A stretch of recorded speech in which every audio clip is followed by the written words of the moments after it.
fight for your freedom. And boy, oh boy, are we in a fight right now. It's interesting because I think we've been way ahead on this coverage for the last 3 weeks, since Memorial Day and a terrible, I think it's a murder of George Floyd. I think that's an accurate description, although the verdict is not in yet. In my opinion, it was a murder by the police. And since that time, we have brought you accurate information. We've told you what's going to happen in advance. I'm going to do that tonight now as well. We have never been challenged, not one time, on any of the facts that we brought you. They don't like me, they being the far left, because that's the tension in the country. It's the far left versus the folks. It's not black-white. It's not. It's far left versus the folks. So today we're going to lead with a house divided. Now that is a famous speech from Abraham Lincoln in 1858, when Lincoln was laying out that the United States couldn't go on as a divided nation with free states and slave states. Okay, so Lincoln saw it very clearly. But Lincoln did not come up with that phrase, a house divided cannot stand. He didn't. You know who did? Jesus. All right, let me read you this quote, Matthew 12, 22, 28. But Jesus knew their thoughts and said to them, every kingdom divided against itself is brought to desolation, and every city or house divided against itself will not stand. If Satan casts out Satan, he is divided against himself. How then will his kingdom stand? That's Jesus of Nazareth making that quote. It's absolutely true. And today in America, we're divided. There's no question we're divided. What is going to happen to this country? Okay. So the driver on the far left is Black Lives Matter, an organization that came into being after the Ferguson, Missouri situation. And they have now millions, tens of millions, hundreds of millions of dollars to do whatever they want to do. They've also co-opted the media, the national media, and many corporations bow, kneel to the Black Lives Matter organization. Now, we've gone over them. Just go back and watch my old broadcast. Socialistic/Maoist organization. They don't want capitalism. They don't want freedom of speech. Don't want any of that. They want racial preferences, all right, to African Americans. They justify it by saying, you hosed us in the Civil War, and all of the people now are still suffering in this unjust, terrible nation of the United States. That's the justification for the power they seek, which is special treatment for people of color. Okay, so number one on the list for Black Lives Matter organization is reparations. That's direct payments to blacks. All right, that's their top demand. Not only a one-time payment, lifetime of money flowing into African Americans. You heard it yesterday in our debate, the descendants of slaves. Okay. Now, there was a poll taken September 2019, last year, by the AP, the Associated Press, and it asked a very simple question. All right, do you support reparations? 29% yes. 29% of the U.S. population. 68% no. That's the AP poll. Then it was a Gallup poll, all right, a little bit earlier in July 2019. Do you support reparations? 29%, same exact number. Yes. 67%, almost the same number, no. And included in that 67, 68% are African Americans. So before the George Floyd murder, overwhelmingly Americans were against reparations. Take the poll now, it'll be tighter. Because Black Lives Matter has elevated itself in the eyes of some Americans. Not in my eyes. I know exactly what these guys are up to. And again, I'll refer you to the Black Panther Party. And we did that last night. Just study what the Black Panther Party wanted, and that's what the Black Lives Matter Party wants. No difference. Okay. So I want to play you a minute of sound from yesterday's broadcast because I told our guest, very smart guy, Dr. Rashid Ritchie from Atlanta, that the current climate is alienating people. It's not bringing people together. It's making race relations even more strained. Go. If you do this, you divide Americans. And you can say lineage, you can say it, but you divide them by skin color. You have a specialized group that is now getting money from the taxpayers, all of the taxpayers, for historical injustices. The current taxpayer may have lost ancestors fighting for the freedom of slaves. They may have lost ancestors doing all kinds of positive things. Not going to go for it, Doc. You're going to divide the nation and you're going to create more racial animus. So when we talk about reparations, remember the American government is actually for reparations based on its historical connection to giving reparations to all of these other groups. So no, it did not divide America then, and it would not divide America now. And I disagree with you on your conclusion that it would further separate the men and women who are Americans currently. And here's why. The reason why you have much of the racial disparity and divide and conflict is because of the great disparity in economic realities between the various groups. And it just so happens to connect with skin color and also living conditions. Now, the doctor's right about the economic disparities. He's absolutely right about that. But you don't correct that by giving people a check. And when he said the other groups, he's talking about the Japanese who were interned at World War II. That's a real-time problem. And they were compensated for being rounded up and incarcerated in California. But historically, Americans don't do this. We didn't do it to Native Americans, and Native Americans were really, really hosed, as you'll see in my upcoming book, Killing Crazy Horse, which is a complicated book, but if you read it, if you take the time, it'll be out in September, you'll understand your country better than you ever have before. Okay. So the key political component here for the majority of Americans and the overwhelming majority of Caucasians is that special treatment to African Americans economically is unfair. Not fair. Why am I paying for something I had nothing to do with? Slavery. As I pointed out to the doctor yesterday, I'm not asking London to give me anything because my relatives were thrown off our land, which was seized by the crown, and had to leave Ireland or we would have starved to death. I'm not asking for anything. That's a historical injustice. It's on the record. It happened. But I'm not going to do that. All right? Because I'm living my life as an honest person. I had nothing to do with slavery. All right? And my ancestors didn't have anything to do with it. When we trace back our lineage, one of my ancestors had one slave which he let free. He set free. And the guy was an idiot. He shouldn't have had any. I'd like to think when I was back there, I would have been like John Quincy Adams and his father, John Adams. And I would like to think that I wouldn't have done it. But I don't know. It's a different time. Okay. So it's unfair to take the resources of the United States and single out African Americans for a lifetime. And that's what Black Lives Matter wants, a lifetime of entitlements. I mean, it just goes down a list. It's like 30, 40 things. The other thing is that this Black Lives Matter movement has been embraced now by the media, CNN, NBC News, the usual suspects. And they have mainstreamed it. They don't tell you they're socialist Maoists. They don't tell you they don't want freedom of speech. They don't ever mention that. And now we have people like Jennifer Aniston and Brad Pitt. Wow, the glamour couple, who are each donating $1 million to Black Lives Matter. $1 million. I'm sorry, let me correct that. It's not Black Lives Matter, it's Color of Change, which is an adjacent group. So let me be clear. Aniston and Pitt, $1 million each to Color of Change.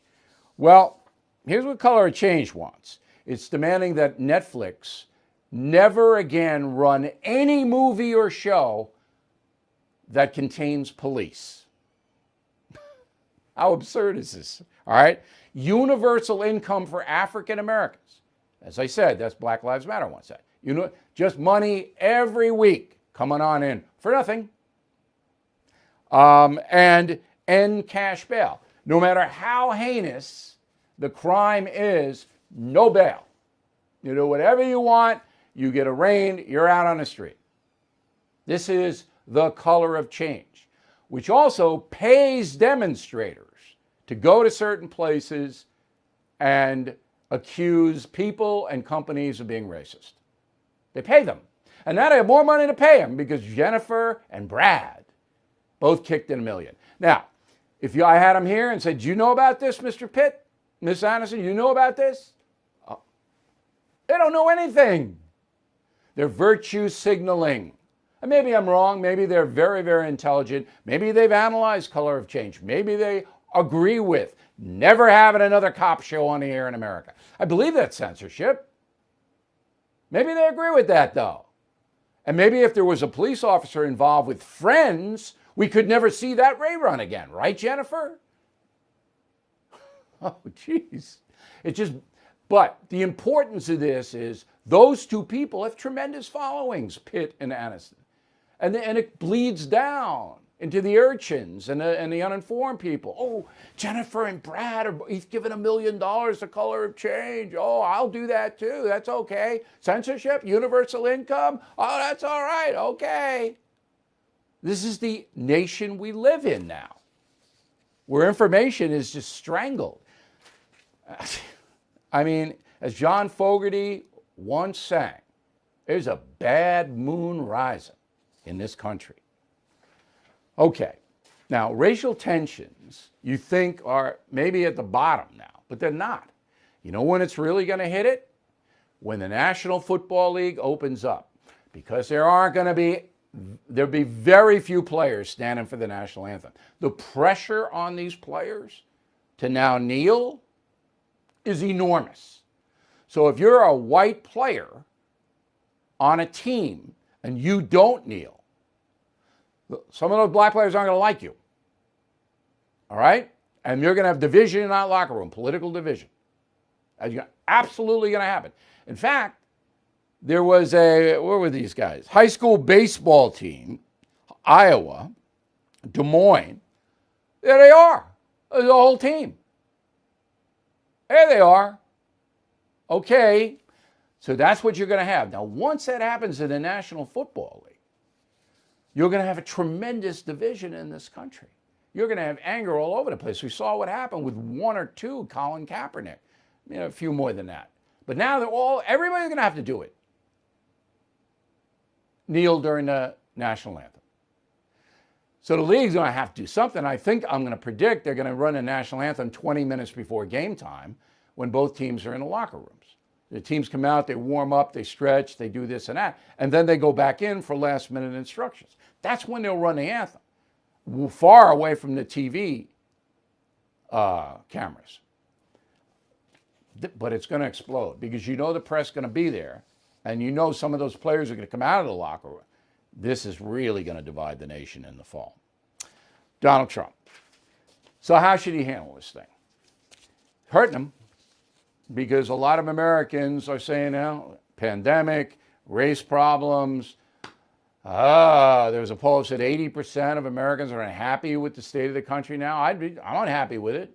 You happy with it? I don't know anybody skipping down the street during the pandemic and the race stuff. You know anybody? I don't. And you know, if you're the leader, even if it's not fair, it goes on you. Now, I understand that Donald Trump is going to do a speech. Okay, we'll see. Today he signed an executive order I'll get to later, trying to get the police stuff under control. But how does he handle it? Because his opponent, Joe Biden, Democratic Party, they're going to virtue signal all day long. They're not going to go up against Black Matters. It's going to be, yeah, that's right. We're going to do all of that. Whatever they want, we're going to do. See it in Seattle now. See what's happening. Whatever they want, we're going to do. So what does Trump do? He can't do that. But if he goes out and he starts to call out people, as he usually does, and he's a racist, and then all hell breaks loose there. But I'm going to tell you, if he wants to win in November, he's got to do fairness. He's got to say, I'm going to be the president of fairness. To African Americans who aren't being treated fairly, I'm going to be your champion. And to Caucasian Americans and other people, I'm going to be your champion as well. I'm not going to support reparations. I'm not taking money out of your pocket to give to another group. I'm not going to do that. And I'm going to support the police to the extent that we're not going to defund them. We're not going to let what's happening in Seattle happen. He's got to run on order, law, and fairness. But fairness is the most important. Now, nowhere in all of this is the solution to racial animus in America, and that is education. I wrote a column on it, a long column. Now, people say, well, it's a dissolution of the family, and that's true. But the government cannot do anything about that other than to reform some of the welfare laws and entitlements, not to encourage men to leave the family. They could do that. But they can't say to the American people, you have to parent a certain way, you have to stay in the home if you're a father. They can't do it. What they can do is provide a quality education even in the poorest neighborhoods. The government can do that and is not doing it. All right, let's bring in a guy who can chat about a lot of what I just said. His name is Jack Brewer, former safety in the National Football League. He played for Minnesota, New York Giants, Philadelphia Eagles, Arizona Cardinals. He's the CEO of the Brewer Group, which is a consulting firm. It covers sports, media, financial, but everything comes to us from Fort Lauderdale, Florida. All right, Jack, I'm sorry it took so long to get to you, but as you know, I'm a brilliant man, and a lot of stuff comes out of my mouth. That's a joke. Did I say anything wrong? No, all respect, Bill. I think, our nation right now needs opinions like yours. They need opinions like mine. But at the end of the day, we have to find common ground. When you said what you said about fatherlessness, you're dead on, and what you said about education, you're dead on. I just think that it's a meeting of the two. When I go into the inner city schools that I work in, and then I go back and look at those same schools' budgets, they're graduating, some of them 35, 40% of the black male. And then you see the amount of money that they're actually spending, and they're spending more money per kid than I spend to send my kid to a top private school. That's not right. That's systematic oppression. No matter who puts the system in place, that's not right for the kid that's born into that situation. And so I think it does go back to fatherlessness. I used to teach high school in South Florida. Where do you send your kids? Well, now I send my kids to Calvary Christian, but I live in Parkland, Florida. But I also run youth program in Broward County for the juvenile kids. Why do you send your kids to private religious school?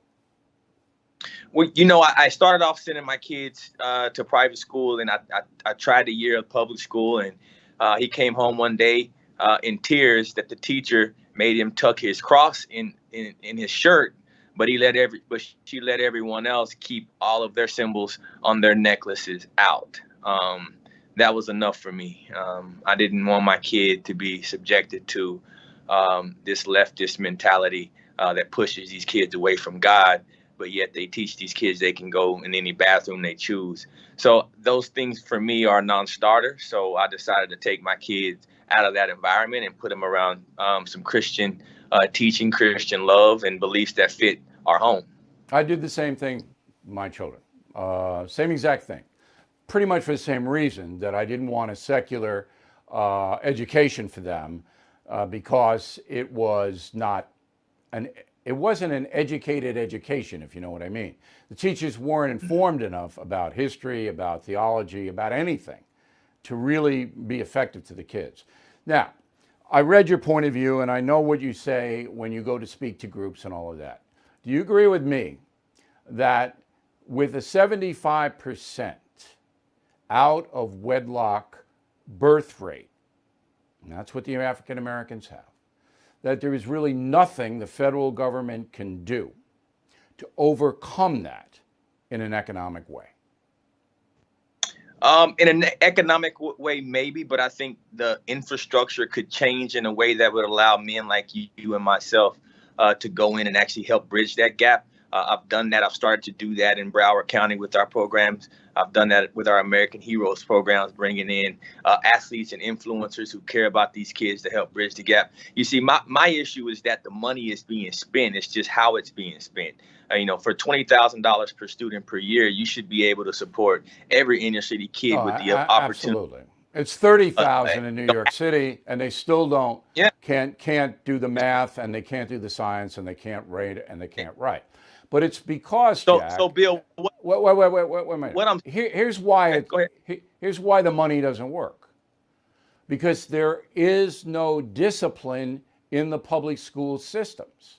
So if the kid decides, I'm not going to do any homework, there's no sanction. If the kid decides, I'm going to be disruptive, I'm going to use the F word toward the teacher, I'm going to do whatever I want to do, there are no sanctions. So no matter how much money you pour into these places, it's going to be chaos. And that's exactly what's happening. At a certain age, though, you can speak to these kids, right? If you start to these kids when they're 7, 8, 9 years old, and you put in an after-school program where they have an influential person helping them with their homework after school and holding these kids accountable in a way that a father would normally do, I've seen the benefits of that be positive. But who's going to do that? The principals and the school boards are absolutely afraid of singling out minorities, not just African Americans, but any minority, and say, well, we got to keep these kids after school, and these kids need a mentor. Some parents will cooperate, but many won't. I've just experienced something different. I've seen parents who beg me, and I run a parenting program actually right now in Broward County, and the single moms come in and say, Jack, we need men like you. Can you come and talk to my son after school? Can he spend some time with you? I think there's a lot of people, and the answer to our issues a lot of times is just serving. Is just doing what Jesus told us to do, and actually giving our brothers and sisters a little time. You don't have to spend a career doing it. Listen, but most people, it's great. And I think everybody watching us tonight would say that's tremendous. But there is no drive that I've seen in this country in the public school system to do it. You're right. Few, but most of them go, well, we're not going to do it. They've separated those opportunities because they control the money, Bill. So they spend the money between 8 a.m. and 3 p.m. when that money should be able to suffice a kid from 8 a.m. until 6:30 p.m. when they go home. I don't know how you change it. It's so endemic. Do you want reparations for you and your son and your wife? I don't need reparations. This is what I want. I want exactly what you said and what President Trump has said and what many scholars have said, and that's education. Reparations should come through education. The money for reparations are already there. It's reforming our education system to give these kids school choice, to allow these districts to be held accountable when they're misappropriating all these funds and spending more money than quality private schools. That is a tragedy. It's criminal, and it should be dealt with at the highest level. It is, and it's a lot of the progressive leaders in these cities that are controlling these funds, and it's wrong, Bill. And when our words are strong, and so when you talk about reparations, just handing out people money, you know what happens with somebody when they win the lottery? They normally go broke, and that's not what we need as a nation. But what we do need is a rebalance so that we can give kids that are born into the situation that they have no control over. We give them the ability to have a quality education. I've just seen personally so many successful people who got that education, that had that mentor in their life, and ended up being a very, very beneficial part of the American economy. Look, and I think that's where I agree with you, and you've got it, a clear vision. You're never going to hear it from Black Lives Matter. You're never going to hear it from CNN, the New York Times. You're never going to hear it because they don't want to solve the problem. But when you talk about Black Lives Matter, right? Let's look at what that organization does. So they're going off of confusion. And so that's the same thing that the cancel culture is doing. When you cancel someone, that means you destroy them. So their mantra is to destroy. But at the same Absolutely. time, a lot of their supporters are confused. There's a lot of good people that support Black Lives Matter. They may not agree with everything that they do, but folks are confused. So They're folks are confused. so hurt right You now know in what I trying want to you to do, help. Jack? I got to let you go. I want you to call Jennifer Aniston and tell her, okay? Just do me a favor. Yeah, she'll take your call. All right, Jack. Keep Give fighting me the an good. hour. I think I can talk some sense into her. I hope so. I'll pray Somebody for her. has to. Keep fighting the good fight down there in Broward County, all right? Keep doing what you're Man, doing, God Jack. bless you. Look, if Thank you need you. if you need anything from us, you let us know, okay? I want you to come talk to my kids one day, man. I'll be down. That's I what I know a want lot you of to people down there. I'm not going down in August, Jack. You're not getting me down there in August. I don't blame you. But Come next back fall and winter, this winter. I'll definitely take you up on that offer. Thank you. Okay, so the backlash. I'm going to get to that in a moment. But first, the statues. Now, this is all part of this far left movement. And the doctor was very instructive, and he gave you the thinking process that all this is justified because of slavery, that it's all justified.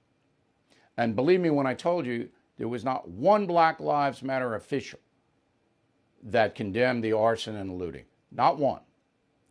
So the statues deal is basically an assault on Confederates in the United States and Winston Churchill in particular in Great Britain.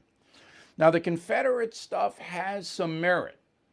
So Robert E. Lee, all right, I was going to use a CNN soundbite, but I'm not going to do that. Robert E. Lee was a brilliant general, educated at West Point. If you read Killing Lincoln, you can see how he himself, because of his tactics, elongated the Civil War. Had they not had him, Civil War would have been over a lot sooner.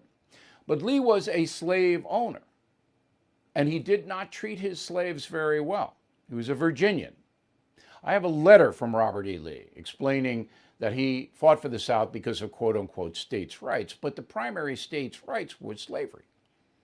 You know, there's some tariff stuff, but it was slavery. Read Killing Lincoln. So Lee, I would say his statue, in a historical sense, is fine. But you can't glorify Robert E. Lee. And the kids should be taught the truth about the man. Now, part of the reason of the statue defacement and all that is so that the far left can say, we're a lousy, terrible country, and we need to change everything because the original founding fathers were all racist, bigot, exploitation people. So we got to wipe out everything they did. George Washington, Thomas Jefferson, everything. And we have to spin a brave new world of socialism. Did you know that among the first 12 presidents, that's George Washington to Zachary Taylor, only 2 did not own slaves? John Adams and his son, John Quincy Adams, both of whom were abolitionists, but both of whom understood that if you did abolish slavery by executive order, you'd have a war. And none of the 12 presidents wanted a war. So they put that above emancipation. And finally, it reached the level where there was a war. So every president outside of the Adamses, we're talking Washington, Jefferson, Madison, Monroe, Jackson, Van Buren, Harrison, Tyler, Polk, and Taylor, owned slaves. So we're going to wipe their legacies out? Oh, yeah. In Portland, Oregon, outside of Thomas Jefferson High School, they took the statue down. Let's see it. All right? That's Thomas Jefferson lying in the gutter. Anybody arrested? No. Because Portland, Oregon buys into the fact, city fathers of Portland, Oregon buy into the fact that we are a terrible country. Just as the doctor explained, we owe people because of our sins. Okay? So that's what's happening. And in England, they're doing pretty much the same thing. Winston Churchill was terrible because he was a colonialist, because he propped up the British Empire. See? And they want Churchill out of there. so they can start a new socialist country in Great Britain. It's the same thing. All right. Boris Johnson, by the way, the Prime Minister of Britain, says don't buy into this. Don't go to these protests because they're all engineered by the far left, which is absolutely true. Absolutely true. Poll says Americans are the unhappiest they've been in 50 years. Yeah. There's a quarantine. There's a plague. Yeah. All the polls say that Biden's going to kill, I shouldn't use that word, going to defeat President Trump in November. But all the polls are push polls. Here's what a push poll is. They use the word push because you push the people asked in a certain direction.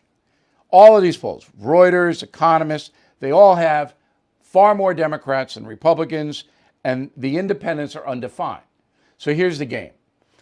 We'll call people in San Francisco, and if they're independent, we'll use their whatever they say, or Seattle.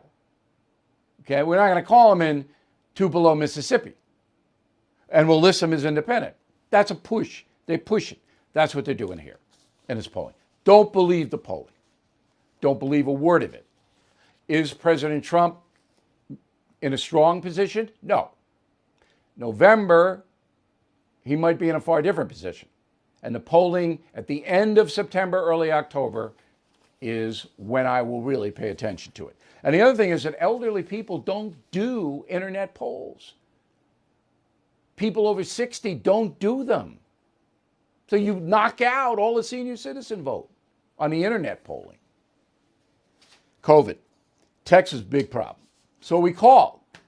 And the governor is saying, look, there are a lot of people, younger people, getting COVID because they're partying in the bars and other places. They're socializing. And that's what's spreading it. Yesterday, 4,200 new cases in Texas. Georgia, stable. Stable. Georgia open. It's up a little, but not crazy. Texas, a big problem. Florida, the problem.